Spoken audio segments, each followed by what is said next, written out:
আমার নবীজি 70 বার জানাজা আদায় করলেন। এক একটা লাশের পাশে আমির হামজার লাশখানা আনতেন। সর্বশেষে একজন জনক মহিলা পর্দা করে দৌড়ে আসলেন, সালাম দা, আসসালামু আলাইকুম ইয়া রাসূলুল্লাহ, আসসালামু আলাইকুম ইয়া হাবিবাল্লাহ। নবী বলে, সাহাবীরা রে, এই মহিলা কে আছে? কয়, ইয়া রাসূলুল্লাহ, ইয়া হাবিবাল্লাহ, এই মহিলার কেউ নয়, এই মহিলা হলো হযরতে হামজালা রাদিয়াল্লাহু তাআলার বিবি। বলে, বলো দি কি বলতে চায়, বলো কি বলতে চায়। বলে, বোন তুমি কিছু বলবা? বলে, আমি যে কথা বলবো সেটা আমার রাসূলের সঙ্গে একান্ত পার্সোনাল ভাবে বলবো, আমাকে একটু সুযোগ দিতে হবে, কারণ সবার সামনে বলা যাবে না। সাহাবীরা বলে, হুজুর, হানজালার বিবি আপনার সঙ্গে কথা বলতে চায়। নবী বলেন, একটা কাজ করো, আমাকে ওই পাথরের উপরে বসাও। রাসূলুল্লাহর হাত ধরে নিয়ে পাথরের উপরে বসানো হলো। নবীজি বলেন, একটা পাই করো, পর্দা করে দাও। এটা চাদর টানায় দেওয়া হলো। পর্দার বিধান দেখেন কত সুন্দর, পর্দা টানায় দাও। এমন সময় জনক মহিলা গেলেন, যে বলেন, আসসালামু আলাইকুম ইয়া রাসূলুল্লাহ, ইয়া হাবিবাল্লাহ। বলে, হানজালার বিবি রে, কি বলতে চাও? বলে, হুজুর, আপনার কাছে কেন আসি? কারণ সব সাহাবীদের তো এখন দাফন করাবেন জানাজা শেষে। ইয়া রাসূলুল্লাহ, ইয়া হাবিবাল্লাহ, খবরদার খবরদার, আমার স্বামী হানজালারে গোসল না করায়া দাফন দিয়েন না।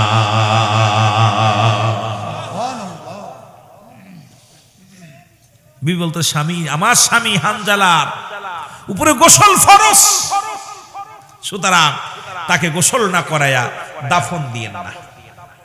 আল্লাহর নবী বলেন, হানজালার বিবি কি বলো? বলে, হুজুর, মধু পূর্ণিমার রাত আমাদের বাসর হলো।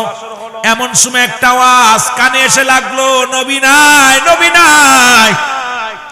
তখন হানজালা তার তরবারিটা নিয়ে ঘর থেকে বাইর হয়ে গেল। ইয়া রাসূলুল্লাহ, ইয়া হাবিবাল্লাহ, আমি পিছন থেকে অনেক ঠেকানোর চেষ্টা করেছিলাম, বলেছিলাম, স্বামীরে, আমি কূপ থেকে পানি এনে আপনাকে গোসল করাই দিই, যেহেতু আপনার উপরে গোসল ফরজ।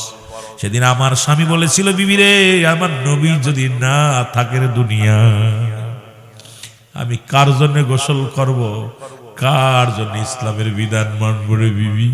আমার নবী যদি দুনিয়ার মধ্যে না থাকে রে। ইয়া রাসূলুল্লাহ, ইয়া হাবিবাল্লাহ, আমার স্বামী আমার সঙ্গে মিলন হয়েছে, সুতরাং এই অবস্থায় মারা গেছে। আমার স্বামীর উপরে গোসল ফরজ হয়ে গেছে। জোরে বলো মারহাবা। আমার স্বামীর উপরে গোসল ফরজ হয়ে গেছে। আমার নবী ডাকতে বলে, হানজালার বিবি রে, তোমার স্বামীকে কি তুমি দেখছো? বলে, না হুজুর। বলে, যাও দেখে আসো। এবার দেখতে গেলেন, যা দেখে রে, স্বামীর মাথা দিয়ে এখনো পানিগুলো চোয়া চোয়া পড়ে। আমার নবী ডাকতে কয়, হানজালার বিবি রে, তুমি জানো না, শুনে নাও, শুনে নাও, আমার হানজালা রব্বে কারিমের এত প্রিয় হয়ে গেছে, আমি হাবিবকে ভালোবাসার কারণে এর জান্নাতি পানি দিয়া, ওই জান্নাতি পানি দিয়া মুসলমান, শুনে নাও, ফেরেশতারা আমার হানজালারে গোসল করায়া ফেরেশতার মাধ্যমে জানাজা হয়েছে। জোরে জোরে চিল্লায়া বলো মারহাবা। কারণ আমিও দেখে, আমিও বরং, কারণ আমিও সব সাহাবীর লাশ দেখেছি, কোন সাহাবীর লাশ গোসল করানো হয় নাই, একমাত্র হানজালাকে গোসল করায় আসমানে নিয়ে। সুতরাং শুনে নাও, শুনে নাও, নবীর পাগলেরা, ও নবীর গোলামেরা, শুনে নাও, এই হলো নবীর সাহাবীদের ভিতরে এত প্রেম ছিল, ভালোবাসা ছিল, যারা দুনিয়ার মধ্যে নতুন বিবি যাদেরকে ঠেকায় রাখতে পারে নাই, বাসর রাত বাসর পরেও ঠেকায় রাখতে পারে নাই, তারা জান এবং মাল কোরবানি করে আমার রাসূলকে এত ভালোবাসতো। ইসলামকে যারা ভালোবাসতো, তারা জীবনের কোনো মায়া করতেন না, জীবনের জন্য কোনো চিন্তা করতেন না, তারা আমার নবীর প্রেম তাদের অন্তরের ভিতরে ছিল। জোরে জোরে বলেন মারহাবা। নবী প্রেম সুধা পান কর সবে মনবে, দনা যত না জুরাইবে। বল, নবী প্রেম সুধা পান কর সবে, নবী পদবিনে বাবস। এই দুনিয়ার মুসলমান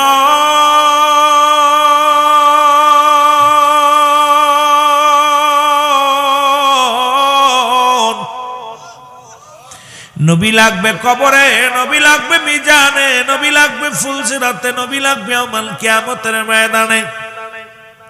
নবী বিনে কোনো বান্ধব নাই, নবী বিনে কোনো গতি নাই, নবী বিনে কোনো উপায় নাই।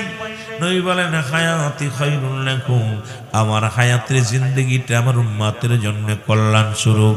কারণ এই পৃথিবীর মধ্যে নবীজি আছে, আমার নবীজি, আমার নবী কয় উম্মতিরা রে, এই দুনিয়ার মধ্যে আমি নবী আগমন করলাম আমার উম্মতের জন্য মঙ্গল স্বরূপ, কল্যাণ স্বরূপ। জোরে জোরে চিল্লায় বলো মারহাবা। আবার নবী বলেন আমি দুনিয়া থেকে চলে গেলাম, আমার অনেক ভাইয়েরা আছেন কয় নবী মারা গেছে, নবী কয় ওফাতি খায়রুল লাকুম, আমার ওফাতটাও। এখন নবী ইন্তেকাল করছে, অনেকের মনে দান্দা, অনেকে চিন্তা থাকে কেমন মানুষ নবীজি আমার দুনিয়া আসলো, সংসার করলো। কেউ কয় মাটির মানুষ, কেউ কয় আমগার মতো মানুষ, কেউ কয় মুসলমান, অনেক কথা বলে। ও যুবক শুনে নাও, শুনে নাও, আমি যদি কথাগুলো বলি অনেকে কষ্ট পায়। যদি নিজের বিবিকে, হালাল বিবিকে যদি মায়ের সঙ্গে তুলনা করা হয় যে এই মার মতো তোমার চেহারা আমার মায়ের মতো, ওই বিবির সঙ্গে মিলামিশা করা হারাম, ওই বিবিকে সঙ্গে সঙ্গে তালাক দিতে হবে, বিবির সঙ্গে আর ঘর করা যাবে না। তদ্রূপ নবী আমার নবী যদি কোনো ব্যক্তি বলে ফেলে নবী আমগার মতো মানুষ, ওর ঈমান থাকবে না, সঙ্গে সঙ্গে ঈমান চলে যাবে। কারণ নবীও মানুষ, আমরাও মানুষ। নবীরা হলো গুনাহ থেকে মুক্ত, আমরা গুনায় যুক্ত। জোরে বলেন ঠিক কিনা? নবীরা হলো গুনাহ থেকে যুক্ত, আমরা গুনায় যুক্ত। নবীরা হলো গুনাহ থেকে মুক্ত, নবীরা হলো মাসুমের মাসুম, আমরা হলাম গুনাহমার্কা মানুষ। এখন গুনাহমার্কা মানুষগুলো যদি হয়ে বলে নবী আমগার মতো মানুষ, নবী কও মুসলমান শুনে নাও, ও মায়াতি খায়রুল লাকুম, নবী কও উম্মতিরা রে, এই দুনিয়ার ভিতর থেকে আমি নবী বিদায় নিয়ে গেলাম, এটাও আমার উম্মতের জন্য কল্যাণ স্বরূপ। জোরে বলেন মারহাবা। আর একটু জোরে চিল্লায় বলেন মারহাবা। এখন আমার বাবারা, আমার যে কথাটা বলতেছিলাম খুব খেয়াল করবেন। যতই সুন্দরী বিবি হোক, যতই দেখতে শুনতে ভালো হোক, বিবি যেমন মায়ের সঙ্গে তুলনা করা যায় না, ঠিক কি না? তোমার হাতখানা আমার মার মতো, তোমার চেহারাটা আমার মার মতো, তোমার কথাবার্তা আমার মায়ের মতো। স্ত্রীর সঙ্গে সম্পূর্ণ ঘর করা হারাম, ঠিক কি না? জোরে বলেন, জোরে বলেন। এখন যারা নবী কয় ওফাতি খায়রুল লাকুম, আমার ওফাতটাও। আমার নবী কয় মুসলমান শুনে নাও, শুনে নাও, রাসূল বলেন কেন বলতেছেন? আমার নবীজি বলতেছেন এই দুনিয়ার মধ্যে আগমন করলাম, এই আমি দুনিয়ার মধ্যে আগমনটা আমার উম্মতের জন্য কল্যাণ স্বরূপ। আবার দুনিয়া থেকে বিদায় হলাম, এটা আমার উম্মতের জন্য কল্যাণ স্বরূপ। কারণ আমার উম্মতের সঙ্গে কথাবার্তা বললাম, চলাফেরা করলাম, ঘর সংসার করলাম, এই জন্য আমার উম্মতের জিন্দেগিটা কতই না উত্তম। জোরে জোরে বলেন মারহাবা। মজার বিষয় হলো রাসূল পাক সাল্লাল্লাহু আলাইহি সাল্লাম, এই কে ওদিক কি, এই সব এদিকে আসো, সাইডে কোনো খেয়াল নাই। যুবকরা বাবা, তোদেরকে শয়তান আসওয়াসা করবে, সরাই ফেলবে, খবরদার। বাইরের জগৎ যা হয় হোক, শয়তান কিয়ামত পর্যন্ত হায়াত চেয়েছে। শয়তান মানুষের লোমে লোমে ঢুকবে, ভালো কাজে বাধাগ্রস্ত করবে। শয়তান কখনো আপনার আমার বন্ধু না। এখানে যতক্ষণ পর্যন্ত বসবেন গুনাহ মাফ হবে। এখান থেকে সরানোর জন্য কত ফেলে আসওয়াসা করবে, আগুন ধরাই দিবে, পাশে মারামারি বাধায় দিবে, ঝগড়া বাধায় দিবে, ঠেলাঠেলি বাধায় দিবে।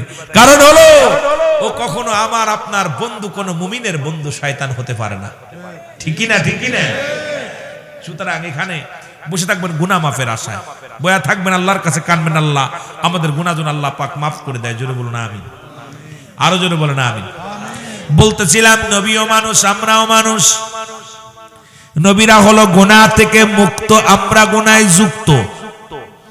রাসূল পাক সাল্লাল্লাহু আলাইহি সাল্লাম এই যুদ্ধে গেলেন, যখন মাথা ফেটে গেলেন রাসূল পাক সাল্লাল্লাহু আলাইহি ওয়াসাল্লামের, খুব খেয়াল, রাসূলের মাথা যখন ফেটে গেলেন, সাহাবীরা দৌড়ে এসে রাসূলের চারিপাশে ঘিরে দাঁড়ায়া দাঁড়ায়া কাঁদতে লাগলেন।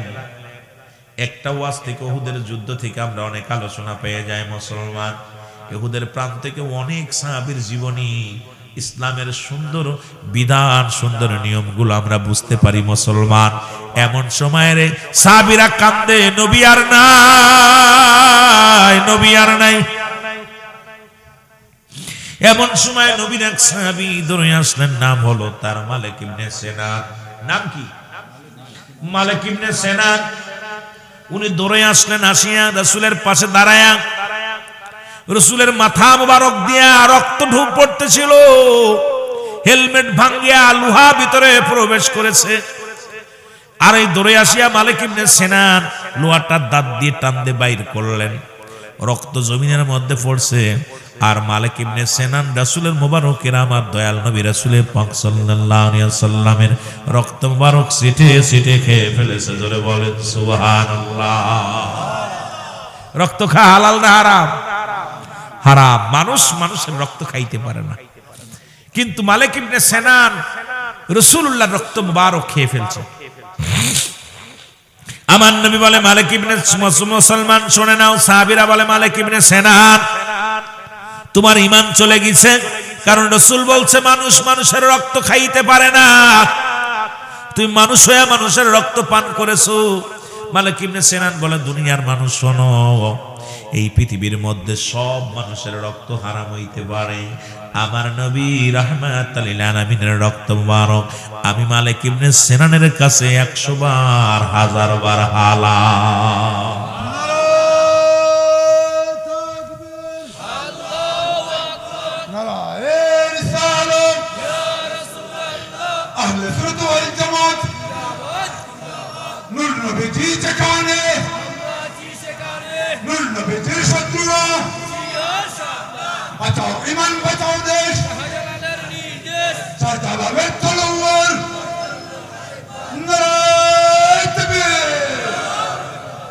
খুব খেয়াল, যদিও আমি আজকে শুরুতে এগুলো কথাগুলো বলতে গেলে সময় লাগবে, অনেক সময়, তরিকাতের কিছু কথা বলা লাগবে, কিন্তু আমি যে কথাগুলো বলি খুব খেয়াল করবেন।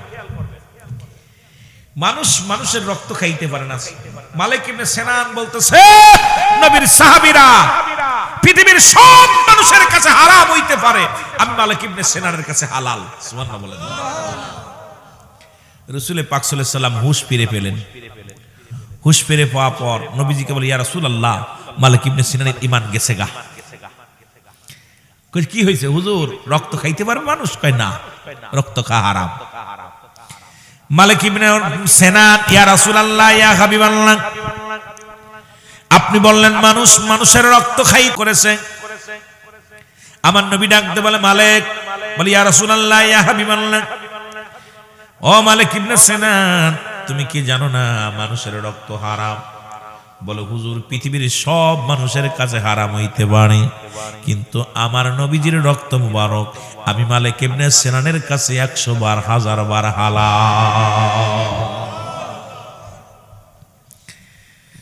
ফতোয়া দিল কিনা? মালিক ইবনে সিনান। ফতোয়া দিচ্ছে কার সামনে? নবীজির সামনে। কথা খুব খেয়াল। রাসূলুল্লাহ নিজে বলছে হারাম, মালিক ইবনে সিনান বলে, হুজুর, আমার কাছে হালাল। কথা বুঝেননি? আমরা যে নবীর দুরূদ পড়ি, মিলাদ পড়ি, কিয়াম করি, ওদের কাছে সারা জীবন হারাম হইতে পারে, আমাদের কাছে হালাল। জোরে বলেন ঠিক কি? আমার বাবারা, আমার বন্ধুরা, আমার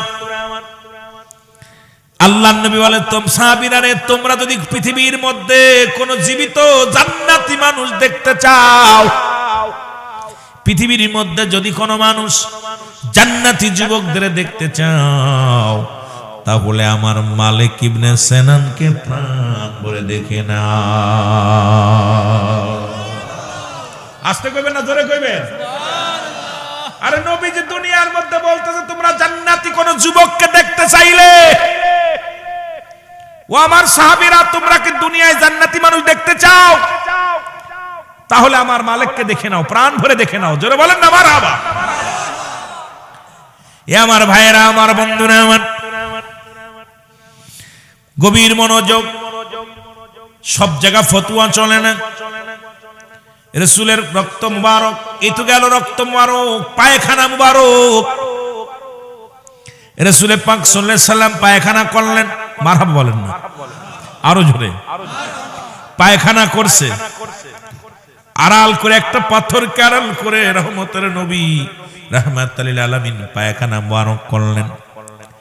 আম্মা জান আয়েশা সিদ্দিকা রাসূলুল্লাহর পায়খানা মুবারক খুঁজতে লাগলেন। এমন ভাবে খুঁজতেছিলেন, গা দিয়ে ঘাম দরদর করে ছড়তেছিলেন। জমিন দেখে মাজানের গা দিয়ে ঘাম ঝরে। জমিন বলে, আল্লাহ আমাকে একটু জবান খুলায় দাও, কারণ নবীর বিবির সঙ্গে একটু কথা বলতে চায়, কারণ কষ্ট হচ্ছে অনেক খুঁজতে। পাথরে পাথরে আঘাত করে, পাথরে পাথরে ঠোকা দিয়ে বাতি জ্বালায়, আর দেখে নবী পায়খানা করলো কোথায়, পায়খানা করলো কোথায়। জমিনের জবান খুলে গেছে। জমিন ডাক দে বলে, আম্মা জান আপনি কি খোঁজেন? জমিন ডাক দে বলে, আম্মা জান আপনি কি খোঁজেন? কয়, জমিন রে, এই মাত্র আমার নবী পায়খানা করে গেল, আমার নবীর পায়খানা কোথায় গেল? আরো জোরে। আমার নবীর প্রেমিকেরা শুনে নাও, আজকে যারা বসেছেন নবীর ভালোবাসায়, সাহাবীদের ভালোবাসায়, ওলিদের ভালোবাসায়, কুরআন হাদিসের ভালোবাসা, ইসলামের ভালোবাসায়, একটু লক্ষ্য করে শোনেন আমার বাবারা। আমার জমিন নবী মা আম্মা জান ডাক দে কয়, জমিন রে আমার নবীর পায়খানা কোথায় গেল? জমিন বলে, আম্মা জান যেদিন থেকে আমাদের আল্লাহ জমিন বানাইছে সেদিন থেকে অপেক্ষা আছি, আমার নবী কখন পায়খানা করবে, প্রস্রাব করবে। আমার নবী যখন পায়খানা করেছে আমরা জমিন হা করে খেয়ে ফেলেছি। জোরে বলেন সুবহানাল্লাহ। আর একটু জোরে বলবেন না? জমিন কি করছে? খেয়ে ফেলেছে, খেয়ে ফেলেছে। যে সমস্ত মৌলবীরা কয় নবী আমগার মতো মানুষ, যে সমস্ত আলেমরা কয় নবী আমগার মতো মানুষ, এই মৌলবী পায়খানা করলে কুত্তায় খায় না, আর আমার নবীর পায়খানা জমিন পায় না। এখন এই মানুষটা যদি কয় নবী আমগার মতো মানুষ, ওর মতো বেকুব, ওর মতো বিয়াদব, ওর মতো ভণ্ড প্রতারক আর দুনিয়ার মধ্যে কেউ নাই। জোরে বলেন ঠিক কিনা? আমার আপনার পায়খানা কুত্তায় খায় না।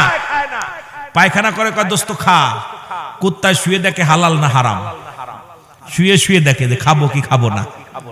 সেই মৌলবীরা যদি কয় নবী আমগার মতো মানুষ, ওই যে সুযোগ পাইছে, নবী কয় হায়াতি খায়রুল লাকুম। আর আদম নবী তো বলেছিলাম, আর সাথে পড়েন রব্বানা জালামনা আনফুসানা ওয়া ইল্লাম তাগফির লানা ওয়া তারহামনা লানাকুনান্না মিনাল খাসিরিন।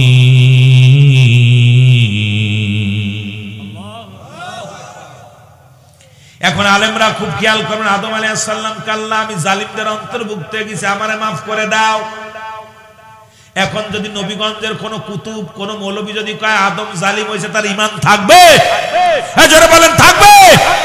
নবীগঞ্জের জমিনে যদি যত বড় আলেম হোক, সে যদি বলে আদম আলাইহিস সালাম জালিম হয়ে গেছে, তার ঈমান থাকবে না, তার বউ তালাক হয়ে যাবে।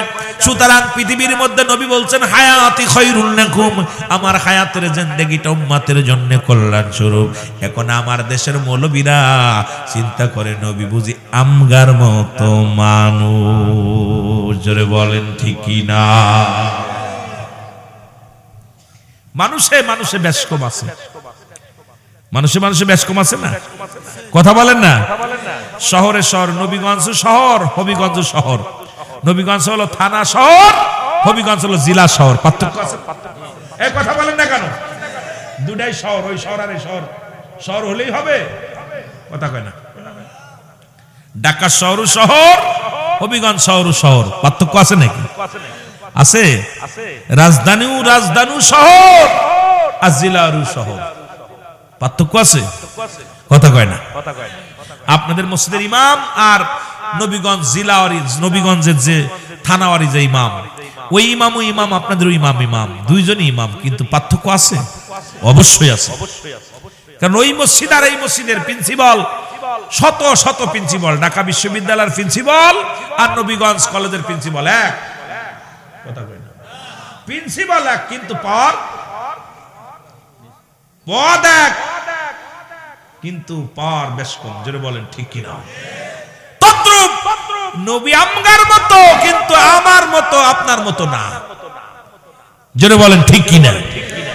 ওই যে নবী বলছে একটা সুযোগ পাইছে, নবী কইছে হায়াতি খায়রুল লাকুম ওয়াফাতি খায়রুল লাকুম ওয়া মামায়াতি খায়রুল লাকুম। এই যে কপাল পুরারা পাইছে, নবীজি নিজে বলে গেছে যে আমি তোমাদের মধ্যে আসছি, তোমাদের জীবন ধন্য, তোমাদের সাথে সংসার করলাম, ঘর দরজা করলাম, তোমরা যেমনি করো এমনি আমি করেছি, যেমনি চলাফেরা করো এমনি আমি করেছি। এখন নবী নিজেই বলছে আমি তোমাদের সাথে কথাবার্তা বলছি, কারণ বন্ধু হইলে আমি আপনাদের সামনে আইছি, এখন আমি আপনাদের সাথে গল্প করতে মনে রুহুল আমিন আর আমি একই। রুহুল আমিন এসে ওয়াজ করতে, তুমি করো ওয়াজ, তুমিও করবা। বক্তা তো এখানে 4 জন ছিল, 4 জন 4টা ক্যাটাগরি। যেটা বলেন ঠিক কিনা? যে বক্তাগুলো ওয়াজ করছে এক একজন এক এক ক্যাটাগরি। যেটা বলেন ঠিক কিনা? বক্তায় বক্তায় বেশ কম আছে, কেউ আমার সাথে বেশি জানে, কেউ আমার সাথে কম জানে, কেউ আমার সাথে অনেক বেশি জানে। যেটা বলেন ঠিক কিনা? সব রব্বুল আলামিন যে এত বুঝানোর পরে শুধু মুসলমান শুনে নাও, শুনে নাও, রাসূলুল্লাহ গভীর রাত্রে প্রস্রাব মোবারক করে রাসূল উম্মে আইমানকে ডাক দেয়, বলে উম্মে আইমান প্রস্রাবটা রেখে দাও। মারহাবা বলেন না? আজকে নবীগঞ্জ বাসীকে কিছু জানায়া দিয়ে যায়, বলে উম্মে আইমান প্রস্রাব মোবারক রেখে দাও, সকালবেলা ফেলতে হবে, দরজা খোলা যাবে না। গভীর রাত্রে প্রস্রাবের ভিতর থেকে সুন্দর ঘিরান, মেশকম্বরের ঘিরান বাইর হয়ে আসলো। গভীর রাত যখন হলো, মুসলমান শুনে না, উম্মে আইমান রাসূলুল্লাহর প্রস্রাব মোবারক খেয়ে ফেলেছে। জোরে বলেন সুবহানাল্লাহ। নবীর প্রেমিকদের আওয়াজ তো এরা মাসতে হলে হবে না। কি খাইছে? আরো জোরে বলেন আল্লাহু আকবার। এই আলেমরা বলেন, খবর লাগা, তোমার উস্তাদরে ফোন দাও, রুহুল আমিন সিদ্দিকী তো এই ওয়াজ করতেছে, জায়েজ আছে কিনা? রক্ত খাওয়ার ওয়াজ, প্রসাব খাওয়ার ওয়াজ করলো। আরে শুনিয়া তোর গুরুরে ফোন লাগা। সব জায়গা ফতোয়া দিও না। উম্মে আইমান প্রস্রাব মুবারক খেয়ে ফেলছে। রাসূলুল্লাহ সকালবেলা ঘুম থেকে উঠে, উম্মে আইমান আমার প্রস্রাব কই? প্রস্রাবটা নিয়ে আসো, ফেলে দিতে হবে। উম্মে আইমান বলে, ইয়া রাসূলুল্লাহ, ইয়া হাবিবাল্লাহ, গভীর রাত্রে একেতে পিপাসা লাগছে আমার, 2 হলো আপনার প্রস্রাবের ভিতর থেকে এত সুঘ্রাণ বাইর হচ্ছে নবী গো, এত সুন্দর ঘ্রাণ, ইতিপূর্বে এত স্বাদ, এত ঘ্রাণ আমি জীবনেও কোনোদিন পাই নাই। ইয়া রাসূলুল্লাহ, ইয়া হাবিবাল্লাহ, আপনার প্রস্রাবের পাতিলটা ধরে আমি আমার পেটের ভিতরে রেখে দিছি। জোরে বলেন না মারহাবা। নবী বলেন, উম্মে আইমান, তুমি কি জানো না মানুষ মানুষের প্রস্রাব খাইতে পারে না, হারাম। তুমি করছো কি? খেয়ে ফেলছো। তুমি কি জানো না হারাম? উম্মে আইমান বলে, ইয়া রাসূলুল্লাহ, ইয়া হাবিবাল্লাহ, পৃথিবীর সব মানুষের কাছে হারাম হইতে পারে, আমি উম্মে আইমানের কাছে আমার রাসূলের প্রস্রাব মুবারক হালাল।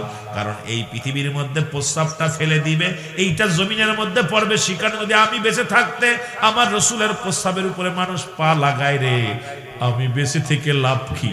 কারণ আমি আমার নবীর প্রস্রাবের উপরে কারোর পা মুবারক লাগাইতে দিব না। নবীরে কত ভালোবাসছে, আমার রাসূলকে কত ভালোবাসে সাহাবীরা। একবারই ইমাম মালিকের ছাত্র, খুব গভীর মনোযোগ, মদিনায় যাবে, উনি চিঠি লিখলেন, আমি এবার হজ করতে আসতেছি, হজ করতে আসতেছি। আলেম ওলামা খুব খেয়াল, উনার জন্য কামরা সেট করে রাখলেন, সুন্দর কামরা, সুন্দর কামরা। হজ করতে যাবে, কিন্তু ওই বছরে হজ করতে গেলেন না। দ্বিতীয়বার আবার চিঠি লিখলেন, বাবা আমি হজ করতে আসি। দ্বিতীয়বার যখন আসলেন হজ করতে, উনি বললেন, হুজুর আপনি গতবার আসতে চাইলেন হজ করতে, আসলেন না, এবার আসলেন। কয় বাবারে আমি, কারণ 45টা দিন মক্কা মদিনায় থাকা লাগে, আমি এইটা অভ্যাস করতেছিলাম। 45টা দিন আমি প্রস্রাব পায়খানা আমার রাসূলের মক্কা মদিনার জমিনে আমি পায়খানা প্রস্রাব করব না।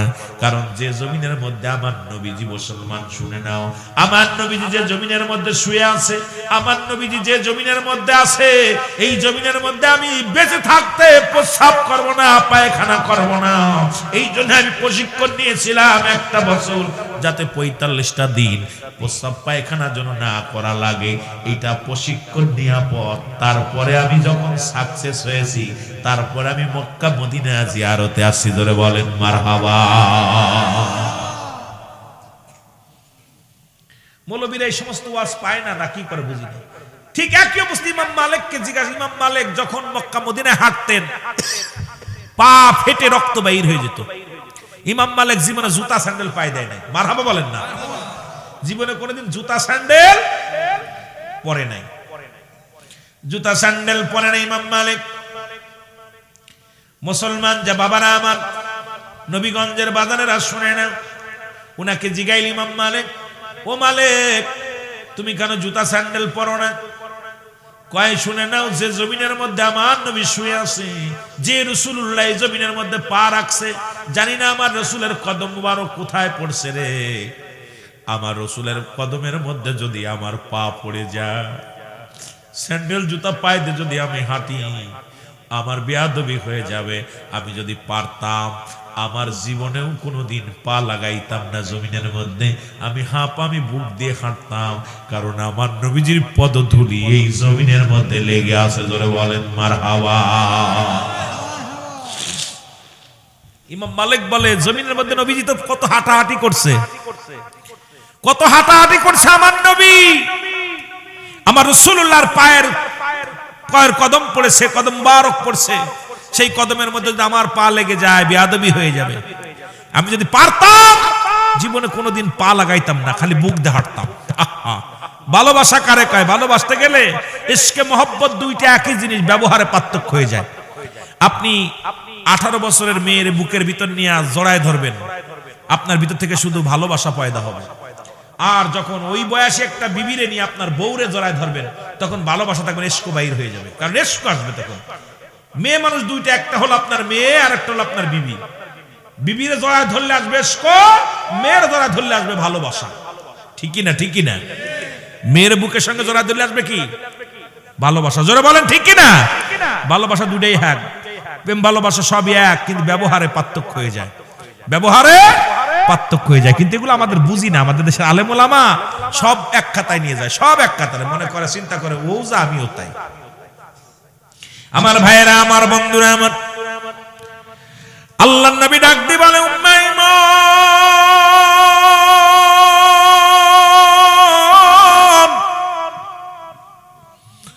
তুমি প্রস্রাব মুবারক খাইলা, তুমি কি জানো না প্রস্রাব মুবারক খাওয়া জায়েজ নাই? উম্মে ঈমান ডাক দিয়ে বলে, ইয়া রাসূলুল্লাহ, ইয়া হাবিবাল্লাহ, নবী গো,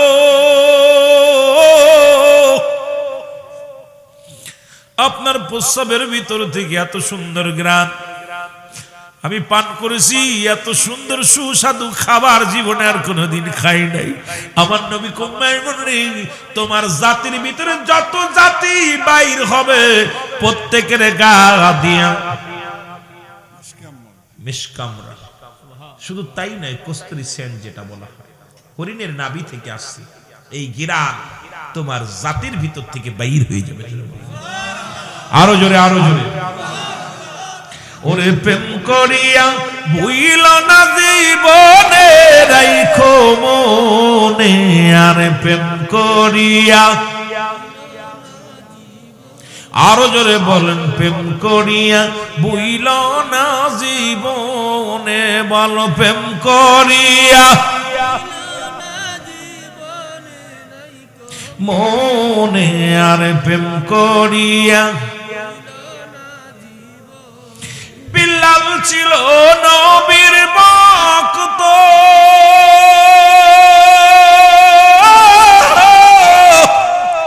আজান দিত 5 ওয়াক্ত রে, ওরে আজানেতে মিলত নবীর শানে, হায় হায় আজানেতে মিলত নবীর শানে, রাইখো মনে, আর প্রেম করিয়া। আরো জোরে বলেন, প্রেম করিয়া ভুইল না জীবনে, রাইখো মনে, আর প্রেম করিয়া। অস্করুনি পাগল ছিল,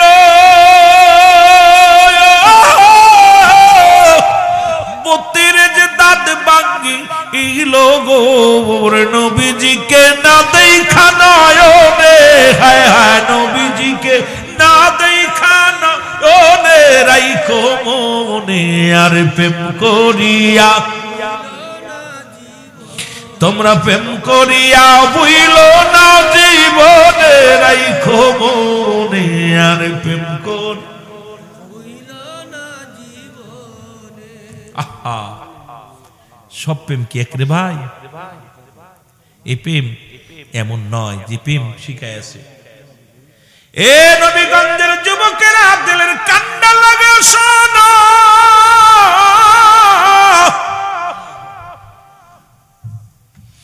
আমার কিবলা জান হুজুর বলতেন, বাবা সেই দয়াল নবীর প্রেম ভালোবাসা যার অন্তরে যতটুকু, তার ঈমান বলতে ততটুকু। নবীর প্রেম ভালোবাসা যার অন্তরে নাই, তার ঈমান বলতে কিচ্ছু নাই। সরাসর বেঈমান, সরাসর বেঈমান। এই নবীর ভালোবাসা ভালোবাসতে গেলে দলিল লাগে না। নবীর ভালোবাসার মধ্যে এত দলিল লাগে না। নবীর ভালোবাসা লাগে ঈমান, ঈমান লাগে। ব্যক্তির জীবনের অমূল্য সম্পদের নাম হলো রূহ, আর মানব জীবনের অমূল্য সম্পদের নাম হলো ঈমান। ঈমান রূহবিহীন যেমন বডির কোনো মূল্য নাই, ঈমানবিহীন কোনো আমলের কোনো মূল্য নাই। ও আমার যুবক বন্ধুরা, শুনে নাও, শুনে নাও, এই ঈমান যদি চলে যায় দুনিয়ার সব বরবাদ হয়ে যাবে। আমার দয়াল মুর্শিদ এই জন্য দুনিয়ার মধ্যে শিক্ষা দিছে দয়াল নবীর প্রেম ভালোবাসা, দয়াল নবীর ভালোবাসা, দয়াল নবীর প্রেম। এই নবীর প্রেম ভালোবাসা যার অন্তরে যতটুক, তার ঈমান বলতে ততটুক। নবীর প্রেম ভালোবাসা যার অন্তরে নাই, তার ঈমান বলতে কিছু নাই, সরাসর বেঈমান। তুমি সে জামানার আউলিয়া, তুমি সে জামানার আউলিয়া, কুল শিরোমণি মাওলানা। বলো আউলিয়া কুল শিরোমণি, জাকেরাতের নয়ন মণি। বাবা জাকেরাতের নয়ন মণি, হয় না তোমার তুলনা, বাবা হয় না বাবা মাওলানা। বলো সে জামানারাও, আরো জোরে বলেন সে জামানারাও আউলিয়া কুল শিরোমণি। এ মুসলমান, আমি আমার পীরের সঙ্গে কয়েকটা কথা বলে আসি রে, আবার যাব শরীয়তের আলোচনা নিয়ে, তরিকাতের কিছু কথা বলি রে মুসলমান, শুনে না। যাদের কথা আল্লাহ তাআলা কোরআনুল কারীমের মধ্যে সূরা ইউনূসের মধ্যে 11 নম্বর পারা 62 নম্বর আল্লাহ নিজেই ঘোষণা করে, আলা নামাজের আগে আলা নাই, হজের আগে আলা নাই, যাকাতের আগে আলা নাই। আল্লাহ বলে, আলা সাবধান, ইন্নানিচ্ছানা ইন্নাউলিল্লাহি, আল্লাহর তরফ থেকে যারা ওলি হয়, লা নাই খাউফুন শব্দের অর্থ ভয়, ওয়ালা যদি অবস্থান করে ঘুমদের উপরে জানুন, তাদের কোনো চিন্তা নাই, ভাবনা নাই। বাংলার যুব জমিনের মধ্যে যত পীর কামেল ঘুমায় আছে রে, যাদের কোনো চিন্তা নাই, ভাবনা নাই, এমন একজন পীর আমার দয়াল পীর খাজা বাবা শহীদ আল্লামা বিশ্বলী ফরিদপুরি, যার নাম ছিল খাজা আসমতুল্লাহ ফরিদপুরি। জোরে জোরে চিল্লায় বলো মারহাবা। অনেকেই বলে নাট্যশীল হুজুরের নাম কি? আমার হুজুরের নাম হলো খাজা আসমতুল্লাহ, তার বাবার নাম হলো খাজা আলিমউদ্দিন। মুসলমান, তার পীরের নাম হলো খাজা ইউনূস আলী মুজাদ্দিদি সাহেব। ও মুসলমান, শুনে নাও, শুনে নাও, এই দুনিয়ার মধ্যে এমন পীর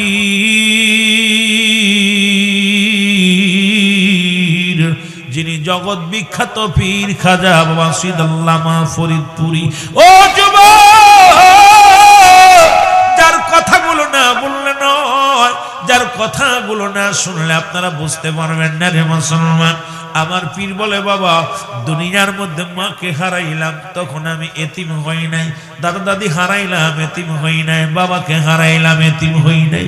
যেদিন আমার পীরকে আমি হারাইলাম, সেদিন আমি বড় এতিম হয়ে গেলাম। জাকের বাইরারে যেহেতু বিশ্ব জাকের মঞ্জিলের কর্মী গ্রুপ আয়োজিত মাহফিল খানা, জাকেরামদের একটু খোরাক দিয়ে আমি মূল আলোচনায় চলে যাব। অনেক যুবক ভাইয়েরা বসে আছেন, তাদেরকে নিয়ে কিছু আলোচনা করব। রব্বি কারীম কিছু কথা বলার তৌফিক দান করে দিও। জোরে জোরে বলেন আমিন। এর মুর্শিদ নাম যার অন্তরে ভরা, তার ভরা কি যায় রে মারা। বলো মুর্শিদ নাম যার অন্তরে ভরা তার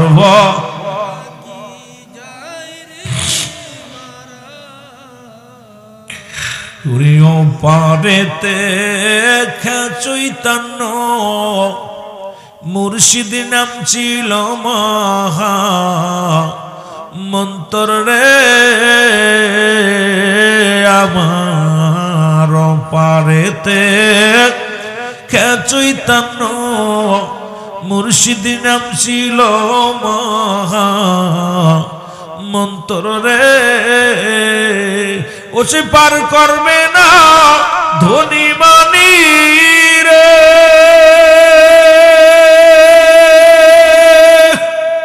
ও সে পার হবে বাবার ভক্ত যারা মুর্শিদ নাম যার অন্তরে ভরা তার ভরা কি যায় রে মারা বল বাবার নাম যার অন্তরে ভরা তার ভরা কি যায় রে মারা আমি যখন পড়ি গর্বি পাদে মুর্শিদ আমার সামনে খাড়া রে আমি যখন পড়ি গর্বি পাদে মুর্শিদ আমার সামনে খাড়া রে ওই আমি পার করে না আমার ভরা রে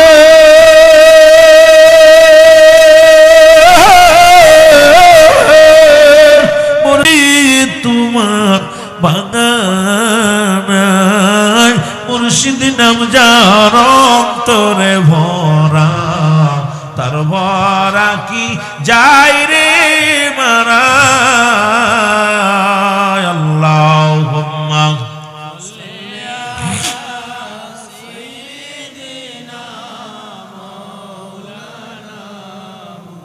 বাবারা খুব জোরে ওয়ালা আলী সাইয়্যিদিনা মাওলানা এ দুনিয়ার মুসলমান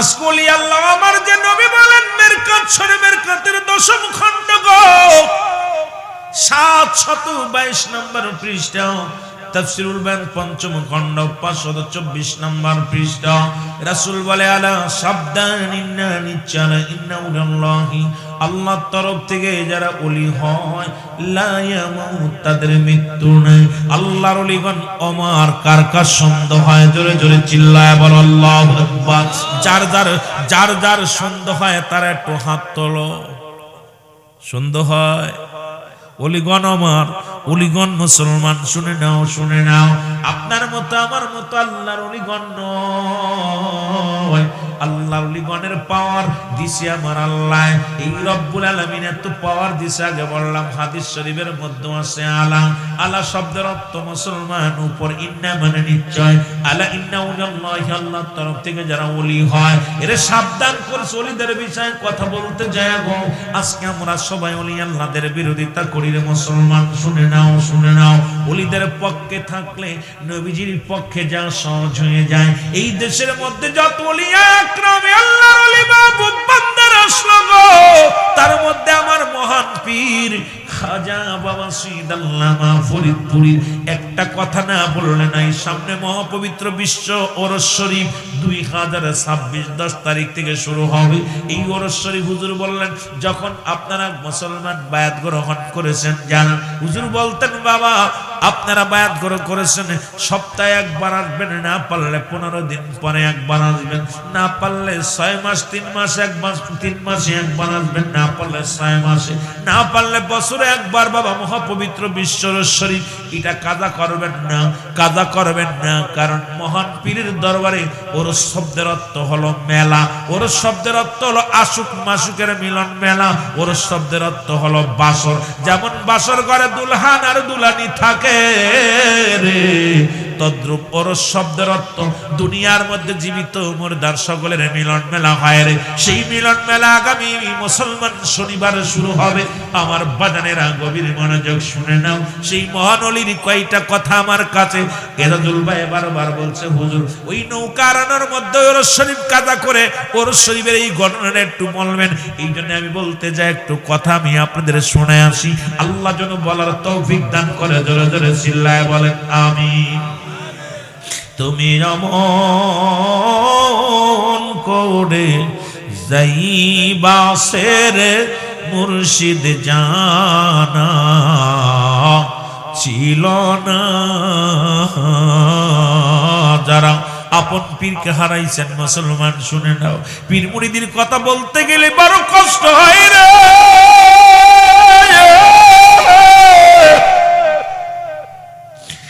সিলেটের ভাইরা, আরে মহান আলী এই পৃথিবীর মধ্যে শাহজালাল শাহপরান ফুলতুলি সাহেব কেবলা আমাদের যাদের এতিম বানায়া চলে গেছে রে। কাদা ফরিদপুরি, খাজানে পুরি, মুসলমান বদরপুরি, বাংলার জমিন থেকে যারা এতিম বানায় চলে গেছে, আপন আপন পীরের কথা স্মরণ করে, আব্বা মার কথা স্মরণ করে আমার সঙ্গে একটু গজলটাই টান দেন। তুমি এমন করে যাইবা সেরে মুর্শিদ জানা ছিল না, বলো জানা। আমি দেখা গেল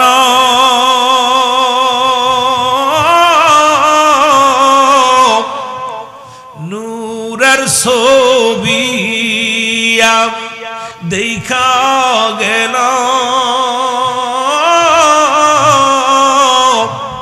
নূরের ছবি, আবার এসে দেখি নাই জানা ছিল না আমার জানা। সবাই মহব্বতে যাদের আব্বা নাই মা নাই আপন পীর নাই হারায় ফেলেছেন, সবাই বলেন তুমি এমন করে যাইবা সেরে দয়াল জানা, বলেন জানা ছিল না। আমি দেখা গেল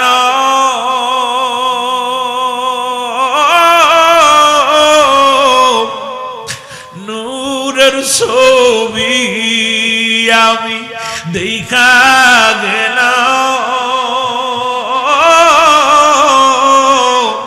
নূরের ছবি, আবার এসে দেখি নাই জানা ছিল না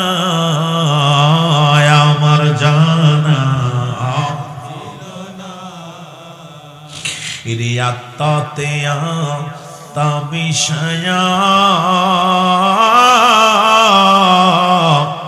বলছো মুর্শিদ কত কোথাও,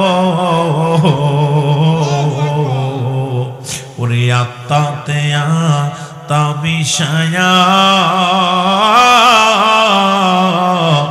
বলছো তুমি কত কোথাও, এখন তুমি কোথায়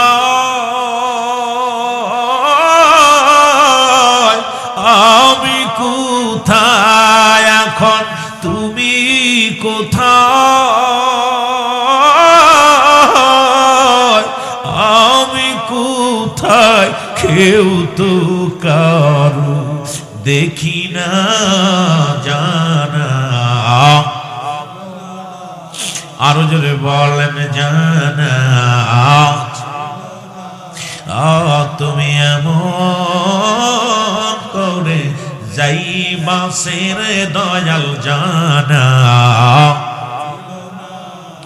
রে কি ডালে দুটি পাখি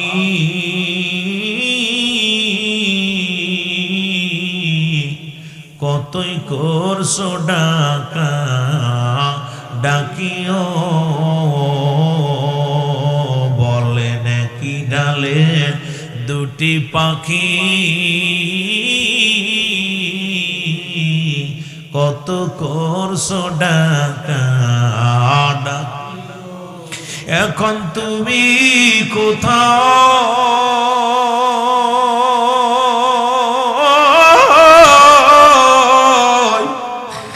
আমি কোথায় বাবা, তুমি কোথায়, আমি কোথায়, কেউ তো কারো দেখি না, জানা ছিল না আমার জানা। এ দুনিয়ার মুসলমান,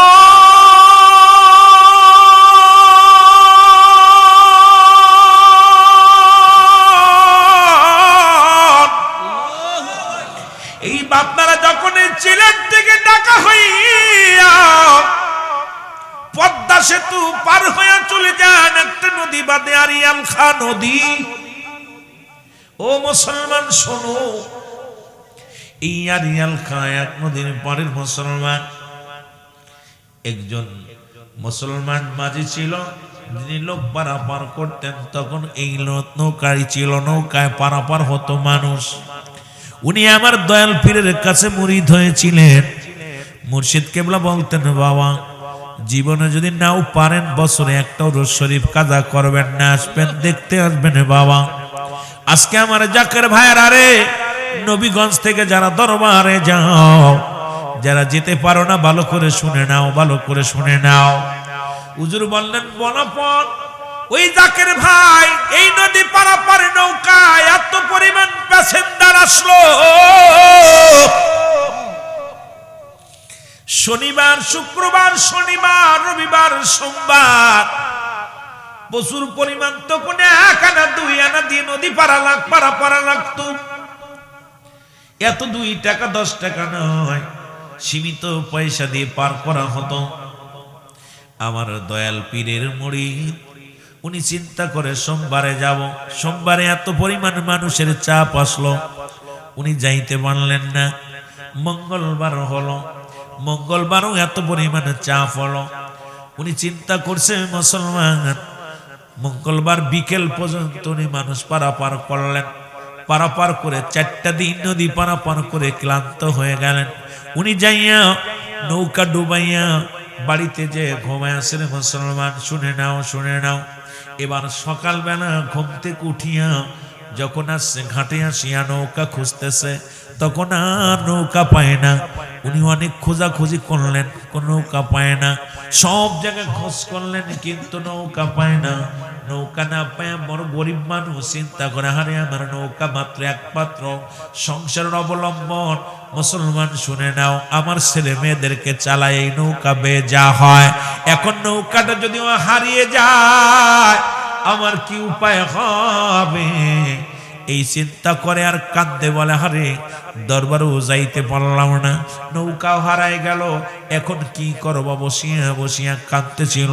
আর কান্দে আর কাল্লা, এই নৌকা যদি হারায় যায় আর একটা নৌকা বানানোর সম্পদ আমার কাছে নাই, যে আমি সম্পদ খরচ করি, টাকা খরচ করে আর একটা নৌকা বানাবো। এ দয়াল বাবা মুসলমানদের না শোনো গো, খুঁজতে খুঁজতে দুপুর হয়ে গেল। বাড়ি যায় জোহরের নামাজটা পড়িয়া যাই নামাজের পর বয়া বয়া কান্দার কয় রব্বি কারীম, আমি গরিব মানুষ, আমার নৌকা যদি হারিয়ে যায় আর একটা নৌকার কিনার মতো পুঁজিও নয়, ছেলে মেয়েগুলো না খেয়ে থাকবে, একমাত্র সংসার চালানোর অবলম্বন হলো আমার নৌকাটা। এইটা বলিয়া কান্দিয়া কান্দিয়া মুসলমান যখন এই যাই নামাজের পর চোখ দুটো বন্ধ হয়ে আসে, এমন সময় স্বপ্নের মধ্যে আমার দয়াল পীর মাথায় হাত বলিয়া দেয়া কয়, বাবা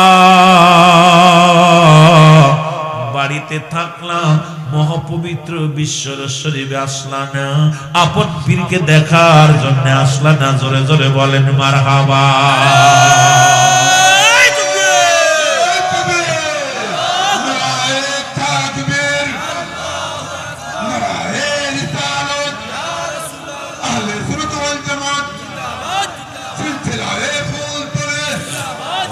মুর্শিদ দাঁড়াও আমার সামনে, জনমের মতো দেখব দুনয়নে। মুর্শিদ দাঁড়াও আমার সামনে, মুর্শিদ দাঁড়াও আমার জনমের মতো দেখব দুনয়নে। বলো জনমের মতো, একটু মহব্বতে আবেগ নিয়ে বলেন। মুর্শিদের সনে আলোচনা হচ্ছে রে মুসলমান। ওলি আল্লাহদের সনে আলোচনা সবসময় করতে পারি না, যদিও সময় পায় তবু করার সুযোগ হয় না। একটু মহব্বতে তরিকাপন্থী ভাইরা বলেন মুর্শিদ দাঁড়াও আমার সামনে, বাবা দাঁড়াও আমার জনমের মতো দেখব দুনয়নে। আমি জনমের মতো ও মুর্শিদ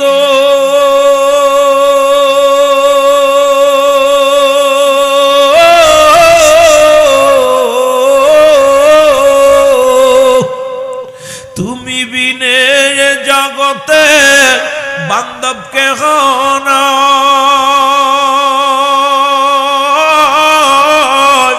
তোমার চরণে গো দয়াল জন পায়ামি গোঠাই। তোমার চরণে গো মুর্শিদ পাই জন একটু ঠাই। মুর্শিদ দাঁড়াও আমার সামনে, বাবা আমার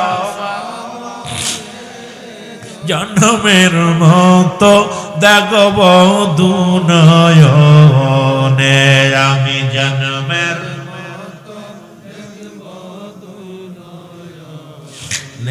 মুর্শিদ দাঁড়াও আমার সামনে, বাজান দাঁড়াও আমার জনমের মতো দেখব দুনয়নে। ও গো যারা আমার ছিল গয়াপ,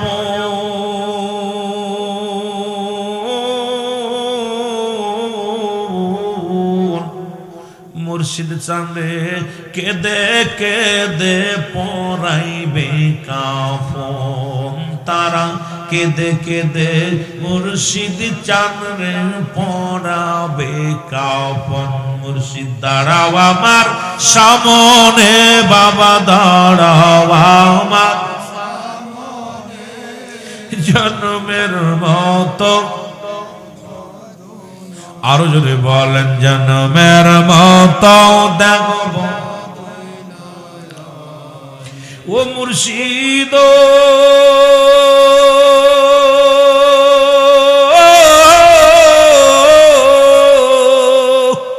ওই চরণে দিও গঠাই এই নাই গুলাম রে।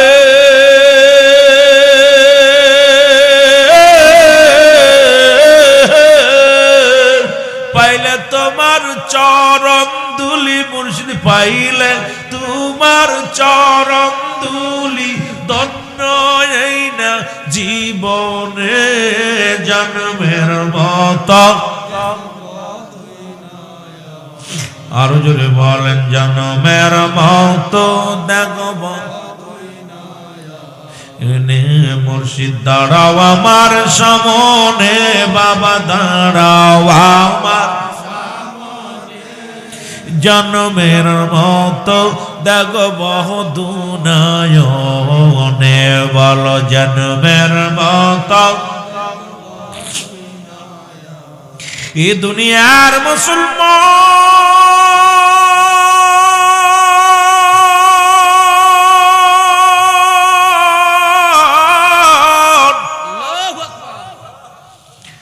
এর মুসলমান একটা দড়ি উঠে আরে পাঞ্জাবিটা গায়ের মধ্যে নিয়ে একটা দড়ি দরবার শরীফে, এক দড়ি মুসলমান এই আরিয়াল খাওয়া দিয়া বেন্না তুলি দিয়া আড়াআড়ি দিয়া দৌড়িয়া আট্টসি দরবারে চলে আসলেন। এসে দেখে দয়াল মুর্শিদ হুজুরাত শরীফের মধ্যে বসে আছে। আমার বাবারা, আমার বন্ধুরা, আমার জাকের ভাই যাইয়া হুজুরের কদমে যাইয়া বললেন, হুজুর হুজুর। বলে বাবা কি বলো, কি বলতে চাও বলো বাবা। বলে হুজুর আমার নৌকা হারিয়ে গেছে, আমি গরিব মানুষ, হুজুর আমার নৌকাটা হারিয়ে গেছে। হুজুর বললেন বাবা আপনি ওরস শরীফ কাজা করলেন কেন? বলো হুজুর নৌকাটা আমার, আমি গরিব মানুষ, আমার নৌকাটা যদি হারিয়ে যায় কেনার মতো সম্বল আমার নাই, হুজুর দয়া করে মায়া করে আমার নৌকার খোঁজটা একটু করে দেন। হুজুর বললেন বাবা আপনি আপনার নৌকা রাইছেন, আমার কাছে জিগান খুঁজে নেন গে, আমি কিরাম বলবো কোথায় রাখছেন, কোন হালাতে রাখছেন আপনি জানেন, আমি কেমনে বলবো বাবা। কয় হুজুর একটু বলে দেন। কয় বাবা ওরস শরীফ কাজা করলেন, আমরা তো বাবা ওজর শরীফ কাজা করলেন, একটা দিন কাপন পীরকে দেখার মন চাই নাই, একটা দিন কাশতে মন চাই নাই বাবা, এখন নৌকা রয়ে গেছে দৌড়ে আসছেন আমার কদমের মধ্যে। এবার মুরিদ ডাক দিয়ে বলে চিন্তা করে আমার নৌকা হারাই গেছে, হুজুর কেমনে বুঝলো রে? আমি ওরস শরীফে আসে নাই, হুজুর কেমনে বুঝলো? আমি বললাম নৌকা হারাই গেছে। হুজুর বলে বাবা কেন ওরস শরীফ কাজা করলেন? তার মানে আর বুঝতে বাকি নাই, যেহেতু আমি ওরস শরীফে আসে নাই, হুজুর ধরতে পারছে আমার নৌকা কোথায় আছে, হুজুর বলতে পারবে। জোরে জোরে চিল্লায় বলা যাবে না মারহাবা। জাকির ভাই কয় হুজুর আমার নৌকা রে। হুজুর কয় বাবা ওরস শরীফ আসলেন না কেন? কথা বুঝেননি? হুজুর বলেন বাবা ওরস শরীফ কাজা করলেন, আপন পীরের ওরস শরীফ কাজা করলেন। কয় হুজুর আমার নৌকা, কয় বাবা যান বাবা, হুজুর আমার নৌকাটা খুঁজে দেন, দয়া করে আমার নৌকাটা দয়া করে একটু ব্যবস্থা করে দেন, আমি গরিব মানুষ। হুজুর বললেন বাবা শোনেন, দেখবেন নদীর ঘাটে যারা ছেলেরা গরুর ঘাস খাওয়ায় ওদেরকে 20 টাকা দিয়ে, কয় টাকা? 20 টাকা দিয়ে, 20 টাকা 20 টাকা কিছু দিয়ে ওদেরকে বলবেন নৌকা খুঁজে দিতে, ওরা খুঁজে দিবে। যান বাবা যান, আপনি যান, আপনি অনেক খুঁজেছেন। হুজুর ডুবরি দিয়ে খুঁজেছি, নিজেও খুঁজেছি, তল্লাশ করেছি, পাই নাই। হুজুর বলেন বাবা ওই নদীর চরে যারা খেলা করে, ছোট ছোট মাসুম বাচ্চাগুলো যারা গরু ছাগলের ঘাস খাওয়ায়, ওদেরকে 20 টাকা দিবেন মজা খাওয়ার জন্যে, ওরা আপনার নৌকা খুঁজে দিবে। উনি যে বললেন যা দেখে ছেলেরা ওই নদীর চরে ঘাস খাওয়ায়, গরু ছাগলের খেলা করে। ডাক দে জাকের ভাই, ডাক দে বলে এ বাচ্চারা শোনো,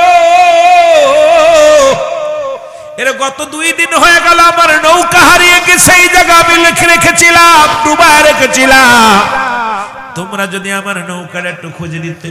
কয় মুরব্বি নৌকা আমি খুঁজে দিব, কিন্তু আমাদের 20 টাকা দেওয়া লাগবে। জোরে জোরে বলেন মারহাবা। কত? হুজুর কইছে 20 টাকা দিতিস, পোলা মানুষ 20 টাকা বেশি চাই না। হুজুর কো মুসলমান জাকের ভাই চিন্তা করে দল মুর্শিদ,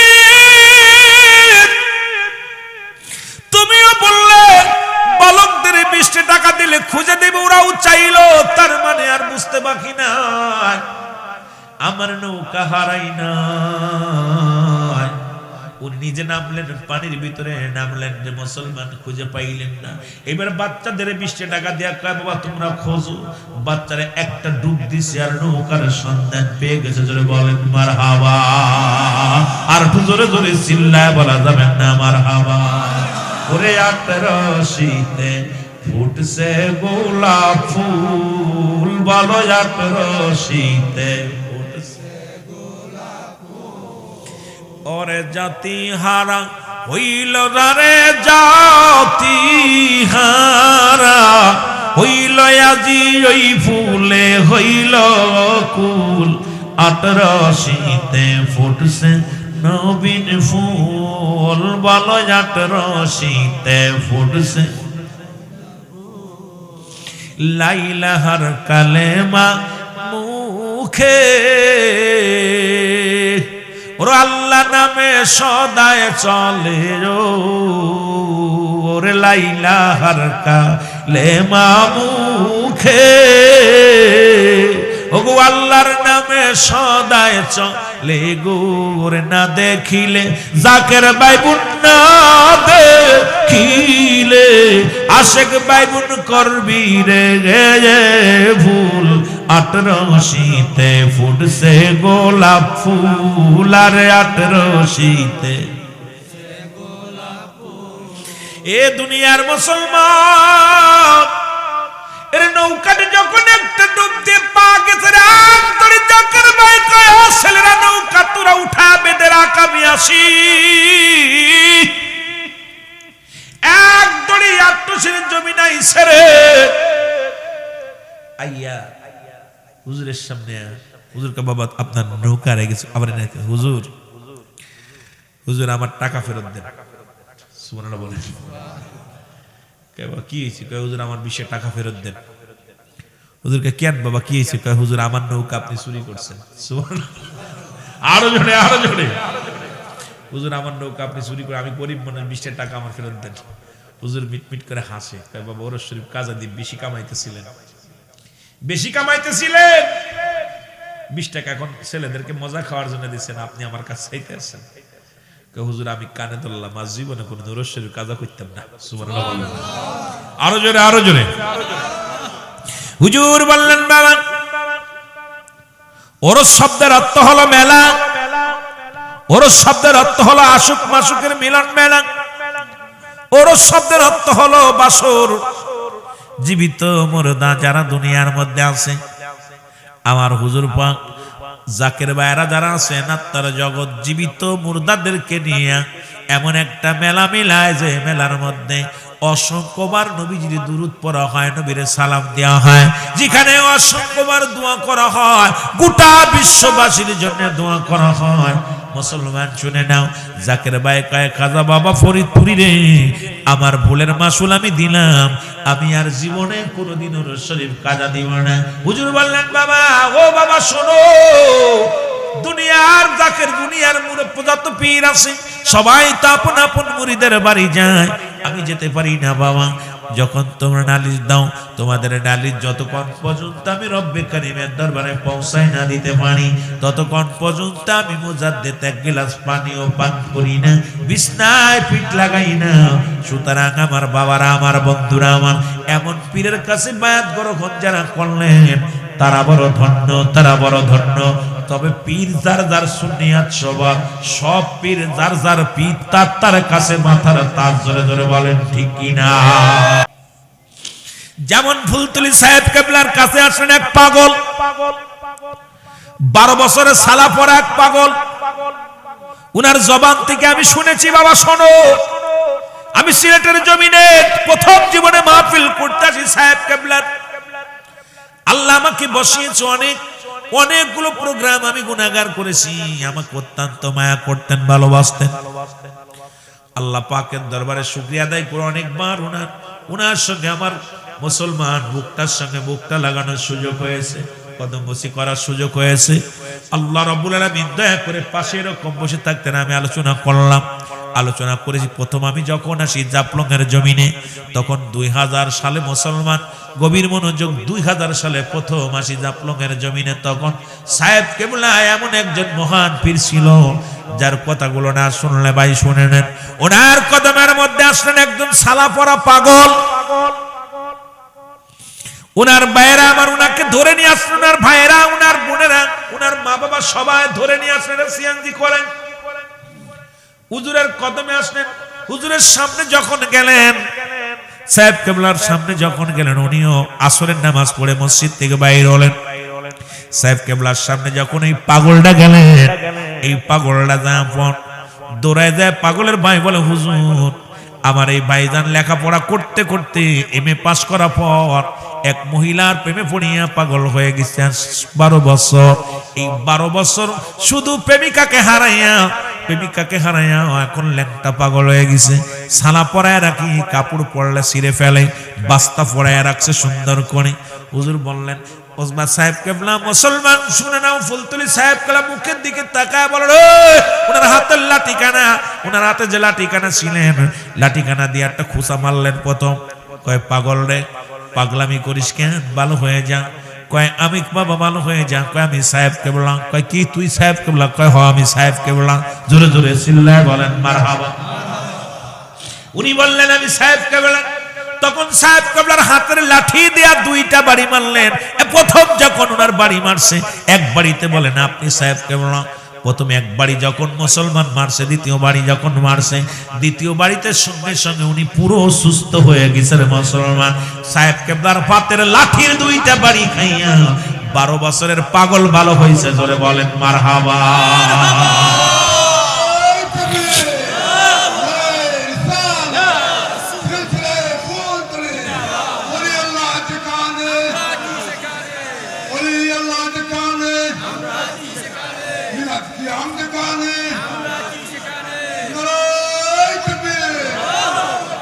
বাইরে আরো বিস্তারিত বলছিল, আমার মনে নাই কথাগুলো, যেহেতু আমি বলতে গেলে অনেক সময় ভুল হয়ে যেতে পারে, ভুল এলোমেলো হলে আমার গুনাহগার হয়ে যাব। ওনার থেকে আমার কথাটা শোনা যে এই পাগলটা আসলো, উনি এরকম ওয়াজ করার মুনাজাতের আগে এরকম কথা বলতেছিল, আমি পাশে বসে আছি। হুজুর এই কথাগুলো বললেন যে এই পাগলটা বড়, এত পাগল ল্যাংটা পাগল আয়া আমার সামনে আয়া করতেছে। তা আমি আমার আল্লাহ আল্লাহ রাসূলকে স্মরণ কইরা, দেখছেন কারে করছে, কইছে আমি আমার আল্লাহ আল্লাহ রাসূলকে স্মরণ কইরা একটা গুতা মারলাম। সুবহানাল্লাহ বলেন না? গুতা মারছি, গুতা মারলি দেই ওর ভিতরটা জজবা খুলে গেছে। আমি বললাম আল্লাহ পাগলটা আমার সামনে, ইয়া রাসূলুল্লাহ পাগল নিয়ে আইছি আমার সামনে, আল্লাহ অনেক আশা করে নিয়ে আইছি, তুমি ভালো করে দিও। আরে 2টা বাড়িতে একটা বাড়ি মারছি, কয় না আপনি সাহেব, প্রথম কইছে আমার সাহেব কেবলা, দ্বিতীয়বার ছালা ছাড়ছে, জম্মের মতো বালা হয়ে গেছে। জোরে বলেন সুবহানাল্লাহ। এ আমার ভাইরা, আমার বন্ধুরা, আমার সেই জমিন হলো সিলেটের জমিন, শাহজালালের জমিন, শাহপরানের জমিন। এ মুসলমান শোনো, অসংখ্য আল্লাহর ওলিদের জমিন হলো সিলেটের জমিন। এই জমিনে অসংখ্য আল্লাহর ওলিরা শুয়ে আছেন। প্রত্যেকে শুধু তাই নয়, শাহজালাল পাঠাইলেন শাহপরানের কাছে। কি পাঠাইলেন? ব্যাগনা একটা কবুতর পাঠাইয়া দিছে খবর দিয়ে। ব্যাগনা কবুতরটা খাইয়া সুন্দর করে জবাই করে খাইয়া এবার মুসলমান পাকনা ফুকনি দিয়া পাঠাইয়া দিছে গাছের। মুসলমান শুনে নাও, একদম খাইয়া গোস্ত খাইয়া পাকনা ফুটতি এটা একটা পলের মধ্যে বইরা পাঠাইয়া দিছে, নাও। এর মুসলমান শুনে নাও, শাহপরান দেখে, তাকায়া দেখে শাহজালাল খেয়ে ফেলেছে। কি খেয়ে ফেলেছে? কথা কয় না। শাহজালাল খেয়ে ফেলেছে কবুতর, মামাই খাইছে কবুতর, বাগনের কবুতর। বাগনে তো একদম জালালি কম না। বাগনে কয় মামা করছো কি? পাঠাইলাম কবুতরটা তোমার কাছে একটা খবর নেওয়ার জন্য, আদান প্রদান করার জন্য। তুমি কবুতরটা খাইয়া দিলা বাগনা, মামা খাইয়া দিলা। কয় পাকনা পাঠাইয়া দিছি আলামত স্বরূপ। কয় মামা রে শোনো, তুমি কবুতর খায়া কি করছো? পাকনার ভিতর থেকে থাবা দিয়ে কয় কবুতর উড়ে যা। সঙ্গে সঙ্গে শাহজালালের জমিনে কবুতর উড়া শুরু করছে। জোরে জোরে বলেন মারহাবা। কবুতরের পাকনা দিয়ে কবুতর, এই যে জালালি কবুতর দেখছেন, জালালি কবুতর দেখছেন মুসলমান শুনেন, এই কবুতর কিন্তু পাকনা দিয়ে বানানো ছিল, পশম দিয়ে বানানো ছিল। আসল যে কবুতর এটা খাওয়া হয়ে গেছে। ব্যাগনা দেখা দিছে ব্যাগনেরে, কয় ব্যাগনেরে তুই তো আস্তা আমার সেই তো কম না, তোর তো খেলা কম না রে ব্যাগনা, তুই তো জবরদস্তি হলি, তোরে আমার এই জায়গা রাখলাম না, তুই চলে যা পাশে চলে যা। ওই পাশে পাঠায়া দিছে। 360 জন আউলিয়া যারা আছে তাদের খেলা বড়, বোঝা বড়, জ্বালারে মুসলমান। এই কবুতর ছিল মুসলমান প্রথম যুগে রাসূল পাক সাল্লাল্লাহু আলাইহি সাল্লাম যখন হিজরত করে মক্কা থেকে মদিনায় যায়, গভীর মনোযোগ শরীয়তের মৌলবীরা এবার শোনেন। যখন মক্কা থেকে মদিনায় যখন গেল, যা পরেই যখন রাসূলের পিছে পিছে শত্রুরা হানা দিলেন, দয়াল নবী রাসূল পাক সাল্লাল্লাহু আলাইহি সাল্লাম একটা গুহার মধ্যে আশ্রয় নিলেন। এমন সময় রব্বে কারিমের নির্দেশে কবুতর যাইয়া বাসা বানাইয়া ডিম পারিয়া তা দিতে লাগলেন। আর মাকড়সা জাল বানাইয়া, এই জাল বানাইয়া মুসলমান পুরো গুহার মুখটা বন্দী করে রাখলেন। এখন রাসূল পাক সাল্লাল্লাহু আলাইহি সাল্লাম যখন মক্কা থেকে মদিনায় হিজরত করে চলে গেলেন, মাকড়সা বলে আমার আল্লাহ তোমার হাবিবের সাহায্য করলাম, আজকে বড় বিপদ থেকে বাঁচালাম। কে বাঁচাইছে? আল্লাহ। কে বাঁচাইছে? কিন্তু মাকড়সার ভিতরে অহংকার আছে, মাকড়সা কানলেন। তোমার হাবিবরে আমি রক্ষা করলাম। আমার আল্লাহ কয় মাকসারে তো অহংকার করে লাভ নাই, কারণ আমার হাবিবকে হেফাজত আমি আল্লাহ নিজে করেছি। তোরে বলেছিলাম তুই জাল বনেছিলি, কিয়ামত পর্যন্ত তোরে আমার হাবিবরে ওর উদ্ধার, আমার হাবিবরে সাহায্যের জন্য আগানোর জন্য আমি রব্বে কারিম তোরে এমন একটা নিয়ামত দিয়ে দিলাম, কিয়ামত পর্যন্ত শুধু জাল বুনবি, খাবারের টেনশন করা লাগবে না। শুধু দিন রাত 24 ঘন্টা মাকসা দেখেন জাল বনে, দিন ভরে শুধু মুসলমান রাত ভরে জাল বনে, আর দিন ভরে যত পোকা মাকড় গুলো এর মধ্যে যে বেঁধে যায়, মাকড়সা খানার জন্য দৌড়াদৌড়ি করা লাগে না। এই বাসার মধ্যে রিজিক আল্লাহ পাঠায় দেয়। জোরে জোরে বলেন মারহাবা। খালি জাল বনে, খাবার খোঁজা লাগে না, খাবার ওর খাবার নিজে আল্লাহ পাঠায় দেয়। কবুতর বলে আল্লাহ তোমার হাবিবের সাহায্য করলাম ডিম পাড়িয়ে। আমার আল্লাহ কয় ও কবুতর, এত অহংকার করার কিছু নাই, আমার হাবিবরে আমি সাহায্য করেছি, তুমি সাহায্য করেছো, শোনো তোমাকে আমি বকশিশ স্বরূপ দিয়ে দিলাম, কিয়ামত পর্যন্ত তোমাদের কোনো ঘর বানানো লাগবে না, কিয়ামত পর্যন্ত তোমাদের ঘর মানুষে বানাইবে, তোমরা শুধু আরামে বাস করবা। দেখবেন কবুতরের ঘর কবুতর নিজে বানায় না, কবুতরের ঘর বানায় মানুষে। কেউ দেয় মুসলমান, যদি কিছু না পারে একটা ঝুড়ি পেতে থই মুসলমান দরজায়, কেউ বানায় কাঠ দিয়া, কেউ বানায় লোহা দিয়া, কেউ বানায় তক্তা দিয়া, কেউ বানায় বাঁশ দিয়া। কবুতরের ঘর মানুষে বানায়, কবুতর বানায় না।